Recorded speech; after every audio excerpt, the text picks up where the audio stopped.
Welcome back. आज स्वागत है तुम्हारा डे 30 में। और आज हम सीखने वाले हैं शेडिंग टैब के अंदर जो कि टेक्सचर कैसे अप्लाई करें। और मैं तुम्हें टेक्सचर के अंदर जो आने वाली जो बिगिनर हैं उनके शुरुआत में जो दिक्कतें आती हैं मैं उनके बारे में आज बात करूंगा। और मेरे पास एक टेक्सचर है जो हमें एक चीज़ के ऊपर अप्लाई करेंगे।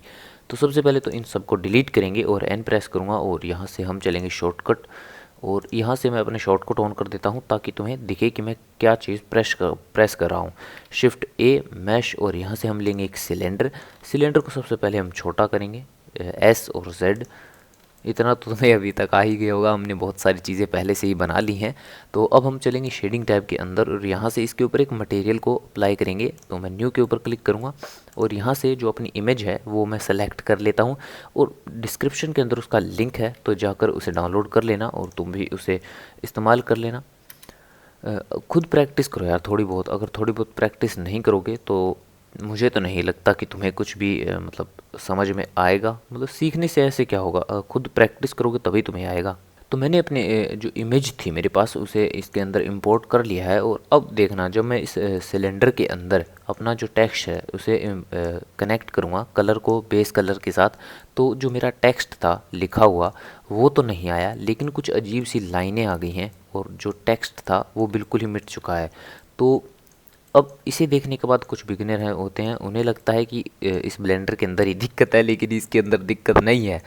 दिक्कत है हमारी यूवी एडिटिंग के अंदर। तो हमें इसे यूवी एडिटिंग के अंदर सही करना पड़ेगा। तो सबसे पहले तो हम चलते हैं यूवी एडिटिंग के अंदर और सबसे पहला जो काम हमें करना है वो है इसे अनरैप करना।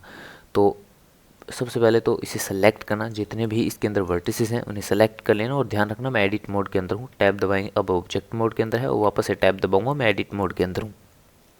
यहाँ से जितने भी वर्टिसेस हैं उन्हें मैं सभी को सेलेक्ट करूँगा, ए प्रेस करूँगा और यू प्रेस करूँगा। तो यहाँ से हमें करना है यू अनरैप। इसके ऊपर जैसे ही क्लिक करूँगा ये जो इसका मैश था इसे अपने हिसाब से एडजस्ट कर लेगा और इसके जो वर्टिसेस हैं उन्हें एक 2D प्लेन के ऊपर रख देगा। तो ध्यान रखना यूवी अनरैप हम करते किस लिए हैं। यूवी अनरैप जो यहाँ पर तुम्हें दिख रही है, हमारे पास जो 2D इमेज है उसे हम एक 3D ऑब्जेक्ट के ऊपर अप्लाई करते हैं। तो हमारा जो 3D ऑब्जेक्ट है उसे हम एक 2D इमेज, इसका सबसे अच्छा एग्जाम्पल है हमारा जो ज्योग्राफी के अंदर जो हमारी पृथ्वी का मॉडल होता है उसके अंदर जो हमारा मैप है वो एक पेपर के ऊपर होता है तो वो कुछ अलग दिखता है, और जो एक बॉल के ऊपर होता है तो अलग दिखता है। वैसा ही काम इसके अंदर हम करते हैं। तो तुम अगर ये बात तुम्हें समझ में नहीं आई तो जाकर सबसे पहले वो बॉल और पेपर देखो, तुम्हें अच्छे से समझ में आ जाएगा कि मैं क्या कहने की कोशिश कर रहा हूँ। तो जैसे ही हम यूवी अनरैप करेंगे तो सबसे पहले जो हमारी दिक्कत आ रही थी, मैं पहले मटेरियल प्रीव्यू मोड के अंदर चलता हूँ। तो यहाँ पर ऊपर वाले फेसेस के अंदर जो ये नाम है, जो वर्ड इसके ऊपर लिखे हुए हैं वो आ रहे हैं, लेकिन हमें इसके ऊपर नहीं चाहिए। तो सबसे पहला जो काम हम करने वाले हैं वो है यहाँ से हम जो इसका फेस सिलेक्शन मोड है यहाँ पर जाएंगे और ऊपर वाला जो फेस है इसे सेलेक्ट करेंगे और नीचे वाला जो फेस है इसे सेलेक्ट करेंगे और यहाँ पर ए प्रेस करेंगे। ध्यान रखना इस वाले टैब के अंदर ए प्रेस करेंगे और जी प्रेस करेंगे तो इन वर्टिसेस को हम इधर लेकर आएंगे। इन वर्ड्स से इन्हें अलग करना है। ध्यान रखना यहाँ पर ये वर्ड लिखे हुए हैं, इनसे इन्हें अलग करना है, तो जिससे कि ये जो मटेरियल है इनके ऊपर नहीं आएगा। लेकिन अब भी ये मटेरियल दिख रहा है, इसका एक कारण है, वो है हमारा शेडिंग टैब। शेडिंग टैब के अंदर जो हमारी इमेज है उसके अंदर यहाँ रिपीट लिखा हुआ है और ये रिपीट यहाँ पर मान लो कि टेक्स्ट नहीं है तो ये काम क्या करेगा, उसे रिपीट करेगा, उसी को बार बार रिपीट करेगा। तो अगर मैं इसे कहीं भी लेकर जाऊँ ये नाम मुझे दिखाई देंगे। लेकिन अगर मैं शेडिंग टैब के अंदर जाकर रिपीट को क्लिप के ऊपर कर दूं तो ये नहीं दिखेगा, क्योंकि यहाँ पर कोई टेक्स्ट है ही नहीं, लेकिन पहले की एक रिपीट कर रहा था उसी टेक्स्ट को बार बार। तो ये तो हमारा काम हो गया है। अब बारी है इन जो बीच वाले वर्टिसेस हैं जहाँ पर हमें ये वर्ड चाहिए उन्हें सेलेक्ट करने की। तो उनके ऊपर जाकर तुम एल प्रेस कर सकते हो और बाद में उन ऊपर वाले वर्टिसेस को हटा सकते हो, जो ऊपर वाले फेसेस हैं उन्हें। अब हमारे पास जो बीच के वर्टिसेस थे जहाँ पर हमें वो वर्ड चाहिए वो हमें मिल चुका है। तो सबसे पहले तो हम जो अपना यूवी अनरैप है वहाँ पर ए प्रेस करेंगे और जितने भी वर्टिसेस हैं उन्हें सेलेक्ट करेंगे और एस प्रेस करेंगे तो ये छोटा हो जाएगा। ध्यान रखना इन्हें छोटा करना है। ये लाइनें हैं ये ऊपर की तरफ श्रिंक होने लगी हैं तो ये छोटा हो रहा है। और आर प्रेस करना है और 90 प्रेस करना है इन्हें रोटेट करने के लिए। और अब हमें एस प्रेस करना है इसे थोड़ा सा छोटा करने के लिए। तो अब हमें इन्हें जो वाई डायरेक्शन है उसके अंदर हमें इसे जो है स्केल अप करना है। तो अब हम एस और वाई प्रेस करेंगे और इसे स्केल अप करेंगे, तो जिससे कि तुम्हें दिख रहा है इनकी जो शेप थी, जो नाम थे, उनकी शेप वापस से आने लग गई है। तो मैं इसे थोड़ा और बड़ा कर लेता हूँ और इन जो ये वर्ड है इनके पूरा ऊपर कर लेता हूँ। ध्यान रखना जैसे ही तुम इसे ऊपर जो साइड बाय साइड करोगे तो ये ऊपर नीचे होते रहेंगे, तो जहाँ तुम्हें चाहिए वहाँ तुम इन्हें रख सकते हो। और जो हमारे वर्ड थे वो सही तरीके से अलाइन हो चुके हैं। अगर तुम चाहते हो कि ये थोड़े बड़े दिखें तो एस और एक्स प्रेस करोगे तो ये ऐसे इसके ऊपर सही इसके साइज़ का बनेगा और उससे ये जो वर्ड हैं ये बड़े हो जाएंगे। लेकिन ध्यान रखना ये स्ट्रेच भी हो सकते हैं, तो उसके लिए तुम्हें इसे इस हिसाब से अपने हिसाब से एडजस्ट करना है कि तुम्हें कैसा चाहिए। और इसे छोटा भी कर सकते हो जिससे कि ये वापस से बड़े हो जाएंगे, और इन्हें तुम्हें बार बार अपने हिसाब से एडजस्ट करना है तुम्हें कैसे चाहिए। तो जो हमारा वर्ड थे वो सही तरीके से इसके ऊपर जो अप्लाई हैं वो हो चुके हैं, और जो मटेरियल है वो सही तरीके से अप्लाई हो चुका है। इसे करने का एक और तरीका भी था, मतलब जो ऊपर वाले जो फेसेस थे उन्हें हम एक और तरीके से भी हटा सकते थे। तरीके इसके अंदर बहुत हैं, काम हमारा एक है और बहुत सारे तरीक़ों से काम हो सकता है। तो ध्यान रखना उसके अलग अलग तरीके हैं। तो इसका सोच रहा हूँ एक और तरीका बता दूँ, लेकिन सेम काम को अलग तरीके से बताने का कोई मतलब तो है नहीं। अब हम चलते हैं अपने मेन काम की तरफ, जो हमारी स्वॉर्ड थी, या इसी के अंदर बता दूँ। चलो इसी के अंदर बता देते हैं तुम्हें। तो सबसे पहले चलेंगे हम अपने लेआउट टैब के अंदर, और यहाँ से एक और जो टैब है उसे ओपन करेंगे। यहाँ से एक और विंडो ओपन करेंगे और यहाँ से हम चलेंगे यूवी एडिटर के अंदर। यहाँ से हमें एक नया मटेरियल चाहिए जिसकी मैं वैल्यू रखूँगा 76, 80 और नीचे वाले में 43 और 20। ये एक 8 के रेजोल्यूशन है। ये मैंने इसलिए चुनी है क्योंकि मुझे जो टेक्सचर इसके ऊपर क्रिएट करना है वो बहुत ही हाई क्वालिटी का होना चाहिए। जो इमेज है वो पिक्सलेट नहीं होनी चाहिए। तो अगर तुम्हारे पास लो एंड कंप्यूटर है तो तुम इसकी रेजोल्यूशन को 4K या फिर 1080p कर सकते हो।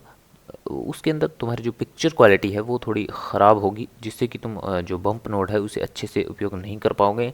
मैं तुम्हें वो भी दिखा दूंगा कि उसके अंदर क्या दिक्कत आएगी अगर तुम बहुत ही कम रेजोल्यूशन को चुनते हो। अभी मैं तुम्हें 8K वाले जो टेक्सचर है वो दिखा देता हूँ कि इससे हम क्या कर सकते हैं। तो सबसे पहले तो जो इसके अंदर ये टेक्सचर को हम अप्लाई करेंगे, तो शेडिंग टैब के अंदर चलते हैं और यहाँ पर जो हमने अपनी जो वर्ड वाली फ़ोटो थी उसे सेलेक्ट कर रखा है तो उसे मैं डिलीट कर दूंगा। और यहाँ से जो हमारा अनटाइटल्ड जो अभी हमने 8 की इमेज बनाई है उसे मैं इंपोर्ट करूँगा और वापस से हम लेआउट टैब के ऊपर चलेंगे। यहाँ से हम मैं कंट्रोल और टैब प्रेस करूँगा और टेक्सचर पेंट के अंदर चलूँगा और यहाँ से मुझे इसके अंदर जो अपना टेक्सचर है वो इसके अंदर अप्लाई करना है। तो और एक बात ध्यान रखना, इसके ऊपर जो वो दोनों फेसेस थे वो नहीं है। उसका कारण वही था जो मैंने यूवी एडिटिंग के अंदर किया, और जो इसके अंदर मैंने इसका जो वर्ड के हिसाब से जो इसका यूवी अनरैप है वो मैंने कर रखा है। तो सबसे पहले तो मुझे उसे ठीक करना पड़ेगा। तो मैं ऑब्जेक्ट मोड के अंदर चलता हूँ, टैब प्रेस करूँगा और एस से स्केल करूँगा और एस ऑन वाई। तो इसे ध्यान से सेलेक्ट कर लेना, एस और एक्स जी। तो तुम इसे अपने हिसाब से एडजस्ट कर सकते हो, तुम्हें जैसा सही लगे। और ऊपर वाले फेसेस को भी सेलेक्ट कर लेना, इतना मैं नहीं करने वाला। अब जैसा मैंने तुम्हें बताया ऊपर वाले फेसेस को सेलेक्ट करना और वो तुम्हारे सामने आ जाएगा और उन्हें भी इसके साथ सेलेक्ट कर लेना। मैं अभी उतना नहीं करूँगा। अभी मैं वापस से टैब प्रेस करूँगा वापस से ऑब्जेक्ट मोड के अंदर जाने के लिए, और ऑब्जेक्ट मोड से अब हम चलेंगे टेक्सचर पेंट की ओर। और अब हमारे पास एक्स्ट्रा ज्योमेट्री आ चुकी है जैसा कि तुम देख रहे हो। अब हम अपने ब्रश को सेलेक्ट करेंगे जो हमारा ड्रॉ मोड है और वापस से अपने चलेंगे टूल। ये तो तुम्हें पिछली जो मैंने एक स्वॉर्ड वाली वीडियो बनाई थी उसके अंदर समझ में आ ही गया होगा, अगर नहीं आया तो आज आ जाएगा। इसके अंदर जो हमारा कलर पिकर है उसके अंदर हम एक कलर सेलेक्ट करेंगे, जो भी कलर तुम्हें अपने जो नाम या कुछ भी चीज़ तुम इसे देना चाहते हो उसके लिए। और यहाँ पर हम जस्ट ड्रॉ करना स्टार्ट करेंगे। मैं F प्रेस करूँगा और इसका साइज़ है उसे थोड़ा छोटा करूँगा और यहाँ पर मैं कुछ भी कोई सिंबल है जैसा तुम चाहो वैसा बना सकते हो। वो तुम्हारे ऊपर है कि तुम क्या बनाना चाहो। मैं ये बिल्कुल ही रैंडम बना रहा हूँ, मुझे नहीं पता। तो मुझे तो लगता है इतने बहुत हैं। मुझे वैसे भी तुम्हें समझाना है, कोई सिंबल का ट्यूटोरियल तो है नहीं है। तो वापस से हम चलते हैं अपने ऑब्जेक्ट मोड के ऊपर और अब हम चलेंगे शेडिंग टैब के ऊपर। तो यहाँ पर जो हमारा सिंबल है वो आ चुका है। तो अगर तुमने भी नोटिस किया तो एक बात अगर तुमने देखी होगी तो यहाँ पर जो ये शब्द हैं ये ब्लर आ रहे हैं, जबकि हमने 8K फुटेज को यूज़ किया था तभी भी ये इतने ब्लर आ रहे हैं। तो इसका एक ही कारण है, हमने इसे फिर से यूवी अनरैप नहीं किया, हमने वही ज्योमेट्री जो यूवी एडिटिंग थी उसे यूज़ किया, जिसके कारण हमें ये दिक्कत आ रही है। इसे हमने पहले भी स्ट्रेच किया था, तो जिससे ये जो दिक्कत है वो आ रही है। उसे दूर करने के लिए सबसे पहले हम एडिटिंग मोड के अंदर जाएंगे और सब फेसेस जो इसके हैं उन्हें सेलेक्ट करेंगे और इन्हें डिलीट नहीं करेंगे। सबसे पहले यू प्रेस करेंगे और स्मार्ट यूवी प्रोजेक्ट, ये काम क्या करेगा कि ये इसके जितना भी मैश है उसे सेलेक्ट करेगा और इसे हमारा जो टेक्सचर है उसके ऊपर अपने हिसाब से उसे प्रोजेक्ट कर देगा। तो ये जो हमारा यूवी अनरैप है इससे बहुत अच्छा है, तो इसे तुम यूज़ कर सकते हो। और यहाँ पर सबसे पहले जो हमारा काम है वो है एक टेक्सचर को क्रिएट करने का। तो मैं कोई भी नाम का एक टेक्सचर क्रिएट कर लेता हूँ, ओके प्रेस करूँगा और मैंने फिर से एक 8K टेक्सचर ही क्रिएट किया है। और अब मैं इन सभी फेसेस को सेलेक्ट करूँगा, यू प्रेस करूँगा और स्मार्ट यूवी प्रोजेक्ट इसके ऊपर क्लिक करूँगा और ओके ऊपर। इनकी सेटिंग को हम अभी चेंज नहीं करने वाले, मैं बाद में बता दूँगा। ओके पर क्लिक करेंगे और ये हमारे हिसाब से बहुत अच्छा काम करके हमें दे देगा। तो जैसा हमें चाहिए था वैसा ये हमें दे देगा।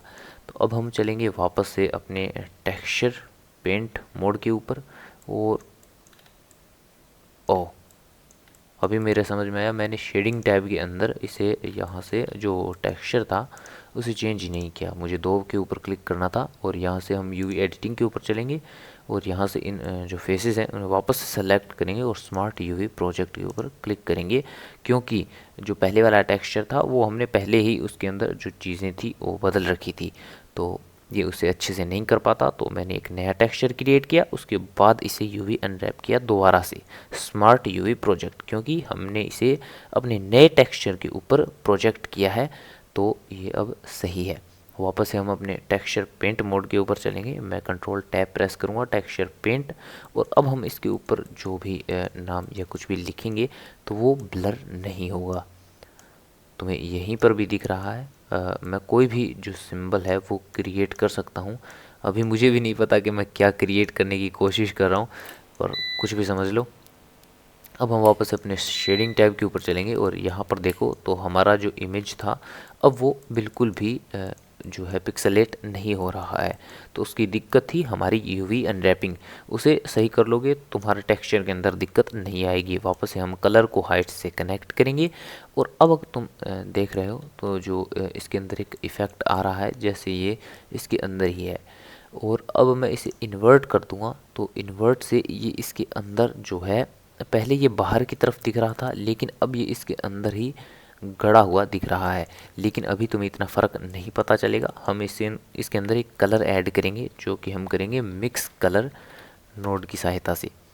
तो इसे हम ऐड करेंगे और यहाँ पर एक कलर को चूज़ कर लेंगे जो भी तुम्हारा मन हो, मतलब कोई ज़रूरी नहीं है मैं जो कर रहा हूँ वही तुम्हें करना है।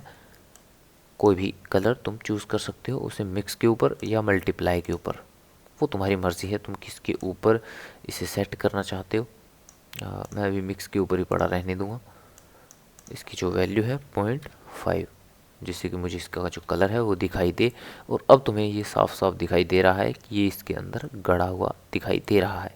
ध्यान रखना जो बम्प नोड की जो डिस्टेंस और स्ट्रेंथ है इसे बहुत ज़्यादा मत करना, मतलब ये जो इफ़ेक्ट है इतना अच्छा क्रिएट नहीं करेगा। इसकी वैल्यू को तुम कम रखोगे ये उतना ही अच्छा तुम्हें जो इफ़ेक्ट है वो देगा। बहुत ज़्यादा कर दोगे तो मैं तुम्हें दिखाई देता हूँ कि होगा क्या। मैं डिस्टेंस की जो वैल्यू है उसे 100 कर दूंगा और जो स्ट्रेंथ है उसकी 100 कर दूंगा। तो तुम देख रहे हो ये थोड़ा क्या बहुत ही गंदा लग रहा है, बिल्कुल भी अच्छा जो रिज़ल्ट हमारा पहले दे रहा था वैसा तो नहीं दे रहा है। तो इनकी वैल्यू को तुम कम रखोगे उतना ही अच्छा है, तुम्हें वो इफ़ेक्ट स्मूथ और अच्छा देखने को मिलेगा। इसके अंदर तुम जो है इमिशन उसे भी लागू कर सकते हो। उसे लागू करने के लिए तुम्हें बस अपना जो ये कलर नोड है, सबसे पहले तो अपने इमिशन को बड़ा कर लेना और अपना जो यहाँ से कलर वाला इनपुट है उसे कलर में ऐड कर देना। उसके बाद तुम्हें एक और मिक्स नोड की ज़रूरत पड़ेगी। शिफ्ट डी और यहाँ से डुप्लीकेट कर लेना और यहाँ से इसे ऐड कर लेना। वापस से तुम्हें यहाँ से अपनी इमिशन स्ट्रेंथ है उसे चूज़ करना है कि तुम्हें कितनी इमिशन स्ट्रेंथ चाहिए। तो वो तुम 10 रख सकते हो या 20, जितनी तुम्हारी मर्ज़ी है। अभी ये पूरा का पूरा ही जो है मतलब ग्लो कर रहा है, लेकिन हमें अपना जो टेक्स्ट है उसे ही ग्लो करवाना है। तो मैं इसे मल्टीप्लाई के ऊपर सेट करूँगा, तो जिससे कि ये जो हमारा टेक्स्ट है ये ग्लो कर रहा है। अगर तुम्हें दिखाई नहीं दे रहा है तो मैं इसकी वैल्यू को कम करूँगा, तो अब तुम्हें पता चल रहा है कि जो हमारा टेक्स्ट है वो ग्लो कर रहा है। लेकिन इसके अंदर वो ब्लूम वाला जो इफ़ेक्ट है वो नहीं है। तो सबसे पहले हम अपनी सेटिंग के ऊपर चलेंगे। यहाँ से जो एम्बिएंट इंक्लूजन और ब्लूम और जो मोशन ब्लर और स्क्रीन स्पेस रिफ्लेक्शन को ऑन कर देंगे, जिससे कि तुम्हें जो इफ़ेक्ट है वो मिल जाएगा। अगर तुम्हें ये इफ़ेक्ट साइकिल के अंदर चाहिए तो तुम्हें जस्ट साइकिल को सेलेक्ट करना है, सीपीयू से जीपीयू कंप्यूट करना है और तुम्हें अपने लेआउट टैब के ऊपर चलना है और यहाँ से हम चलेंगे रेंडर के ऊपर। यहाँ तुम देख रहे हो कि तुम्हारा जो टेक्स्ट है वो बिल्कुल ही फ्लैट है, तो ग्लो वाला फील नहीं दे रहा है। तो हम अपने कंपोजिटिंग टैब के ऊपर चलेंगे, यूज़ नोड के ऊपर क्लिक करेंगे और हमारे इन दोनों नोड को अलग कर लेंगे और हम एक जो इमेज है हमारी सबसे पहले तो वो रेंडर करेंगे एक फ्रेम को देखने के लिए। तो कैमरा और यहाँ से हम जो हमारा व्यू है, व्यू अलाइन व्यू और align active camera to view, तो जो हम अभी देख पा रहे हैं स्क्रीन के अंदर उसी में हमारा जो कैमरा है वो एडजस्ट हो जाएगा। अब हम यहाँ से रेंडर और रेंडर इमेज, एक इमेज को रेंडर कर लेंगे। तो हमने एक इमेज को रेंडर कर लिया है और अब हम वापस अपने कंपोजिटिंग टैब के ऊपर चलेंगे। यहाँ से अपनी जो इमेज थी उसे सेलेक्ट करेंगे और यहाँ पर एक जो नया नोड है उसे ऐड करेंगे जिसका नाम है क्लियर नोड। उसे यहाँ पर ऐड कर देंगे और यहाँ पर स्ट्राइक है, यहाँ पर कर देंगे फोग ग्लो, तो जिससे कि जो ग्लो इफ़ेक्ट है वो हमें मिल जाएगा। और इसकी जो सेटिंग है उनके साथ तुम खुद जो इस्तेमाल है वो कर कर देखना, तुम्हें बहुत अच्छे अच्छे रिज़ल्ट मिलेंगे। तो मिलते हैं अगली वीडियो में।